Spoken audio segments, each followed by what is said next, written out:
آپ کی اپنی پالیسیز درست نہیں ہے لیکن لاہوری عوام نانسنس ہے اور پاکستانی عوام جاہل، کیا یہ زیادتی نہیں ہے؟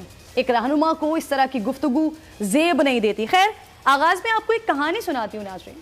ایک ملک کا بڑا خوبصورت شہر تھا، سمندر کنارے آباد یہ شہر پورے ملک کی کفالت کرتا تھا۔ سب اس شہر سے فائدہ تو حاصل کرتے تھے لیکن کوئی اس شہر کو اپنا نہیں کہتا تھا۔ بڑے بڑے بادشاہوں نے اسے اپنا شہر گردانا، یہاں خوف و دہشت کا راج رکھا اور شہر کو کھوکھلا کرنے میں مصروف رہے، لیکن یہ شہر اپنے زخموں کے ساتھ خود کو بھی گھسیٹتا رہا، پورے ملک کو بھی چلاتا رہا۔ پھر ایک شہزادہ آیا، اس نے شہر کی قسمت بدلنے کا وعدہ کیا، مینجمنٹ درست کرنے کا نعرہ لگایا، سسٹم تبدیل کرنے کا ذمہ اٹھایا، کرپشن سے پاک کرنے کا خواب دکھایا۔ اس شہر کے بے حال باسیوں نے اسے امید کی کرن سمجھا، لوگوں نے دل کھول کر شہزادے اور اس کے حواریوں کی توقع سے زیادہ اسے اپنایا، پورے ملک کا بادشاہ بنایا اور بس پھر کہانی ختم ہو گئی۔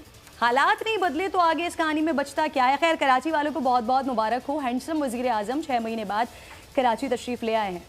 پچھلے دنوں کراچی میں ہولناک طیارہ حادثہ ہوا، عمارتیں گریں، سینکڑوں لوگ شہید ہو گئے، لیکن وزیر اعظم عوام کو کورونا اور بھوک سے بچانے کی جنگ لڑنے میں مصروف تھے، نہیں آ سکے۔ بہرحال اب وہ 2 دن کے لیے کراچی آ گئے ہیں۔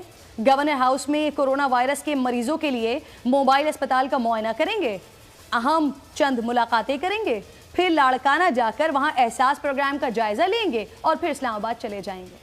اہل کراچی کو خوش فہمی تھی کہ اقتدار ملنے کے بعد خان صاحب سنجیدگی سے کراچی کے معاملات اور مسائل پر توجہ دیں گے، لیکن ایسا نہ ہو سکا۔ نہ جانے کیوں خان صاحب نے اپنا وعدہ وفا نہیں کیا۔ بلین ٹری کے منصوبے بنانے والے کراچی کو ایک پتے کا منصوبہ بھی نہیں دے سکے ہیں۔ بہرحال خان صاحب کی باتیں، ان کے وعدے ناظرین اپنی جگہ، لیکن کراچی والے اب اس بات کو سمجھ چکے ہیں کہ جو نعروں کی بنیاد پر بننے والی حکومت اپنے 80% وعدوں میں سے 10% پر بھی نہیں اتر پائی، وہ کراچی سے کیے وعدوں کو کیا نبھائے گی؟ تو بھائی جیسا چل رہا ہے چلاتے جائیے، وزیر اعظم آئے ہیں، استقبال کیجئے۔ پروگرام کی پہلی سٹوری کی جانب آپ کو لے کر چلتی ہوں۔ ناظرین، پروگرام کا آغاز کریں اور پروگرام کے آغاز میں درندہ مودی کی بات کرنی پڑ رہی ہے کیونکہ حالات ہی ایسے ہیں، چاروں طرف سے اپنے پڑوسیوں کو اپنا دشمن بنایا ہوا ہے، حالات ہی ایسے ہیں۔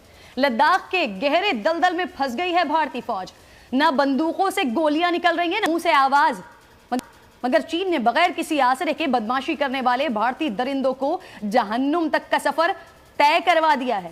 پہلے 3 اور اب 20 فوجی جہنم واصل ہونے کی خبریں آ رہی ہیں۔ بھارتی فوجیوں کے ساتھ ایسا پہلی بار نہیں ہوا ہے۔ بھارتی فوج کئی بار سرحد پر ہزیمت کا سامنا کر چکی ہے، ذلت اور رسوائی اٹھا چکی ہے۔ لداخ میں چین کے ہاتھوں پہلے لاتیں کھائی ہیں، اب گولیاں کھائی ہیں۔ البتہ ان کی میڈیا پر یہ چل رہا ہے کہ گولیاں نہیں چلی ہیں، ہاتھوں سے مار مار کر یہ کیا گیا ہے۔ خیر، اسلحے کے سامنے بھارتی فوج بلی بن جاتی ہے، مگر جہاں کشمیری نہتے ہوں وہاں یہ شیر بننے کی کوشش کرتے ہیں۔ آج پھر 3 معصوم کشمیریوں نے جام شہادت نوش کیا ہے۔ گزشتہ 1 ہفتے کے دوران 17 کشمیری نوجوانوں کو بھارتی بزدل فوج شہید کر چکی ہے۔ مودی سرکار اس وقت اتنی بوکھلاہٹ کا شکار ہے کہ نئی دلی میں بھارتی پولیس کی بھاری نفری نے پاکستانی سفارت خانے کا گھیراؤ کیا ہوا ہے، انہیں ڈرانے کی کوشش کی جا رہی ہے۔ درندہ موجی جیسے درندے جانتے نہیں ہیں کہ وہ پاکستانی ہیں، جو وطن عزیز کے لیے جان دینے سے پہلے سوچتے نہیں ہیں۔ یہ 2% کے بھارتی، معاف کیجئے گا، 2% کے بھارتی اہلکار کہنا تکوں کی بے حرمتی ہو جائے گی۔ یہ بھارتی اہلکار انہیں ہرگز خوفزدہ نہیں کر سکتے ہیں۔ اس سے پہلے کہ میں اپنے معزز مہمانوں کی طرف جاؤں، شاہ محمود قریشی صاحب نے آج جو اسمبلی میں اپنا پالیسی بیان دیا ہے اس حوالے سے بھی آپ کو بتا دیتی ہوں۔ فلسطین پر حکومت پاکستان کا بڑا واضح موقف ہے جو آج سے پہلے کی تمام حکومتوں کا تھا۔ وزیر خارجہ شاہ محمود قریشی صاحب کہہ رہے تھے کہ واضح کرنا چاہتا ہوں، اسرائیل کو تسلیم کرنے کی باتوں میں کوئی صداقت نہیں ہے، کوئی حقیقت نہیں ہے۔ ہم 2 ریاستی نظریے کے کل بھی حمایتی تھے اور آج بھی ہیں۔ عرب ممالک کے دباؤ میں آ کر ہرگز اپنی پالیسی پر نظر ثانی نہیں کر رہے۔ میرا سوال یہ ہے کہ عرب ممالک کیا چاہتے ہیں اور آخر کیوں؟ اسی پر بات کرنے کے لیے مہمان میرے ساتھ موجود ہوں گے، لیکن ناظرین بھارت کی پالیسی کو بہت زیادہ غور سے دیکھنا ہوگا۔ حارث نواز صاحب میرے ساتھ پروگرام میں جوائن کر چکے ہیں، اس کے ساتھ ساتھ ماریہ صاحبہ بھی دفاعی تجزیہ کار ہیں، پروگرام میں ساتھ موجود ہیں۔ سب سے پہلے ہی جو بھارت کی سچویشن ہے ماریہ، اس پر ہم بات کا آغاز کر لیتے ہیں۔ بھارت کی معیشت اور جنگی طاقت چین اس سے کئی گنا زیادہ ہے، 2700 ارب یہ بھارت کی معیشت ہے، 13,600 ارب چین کی معیشت ہے۔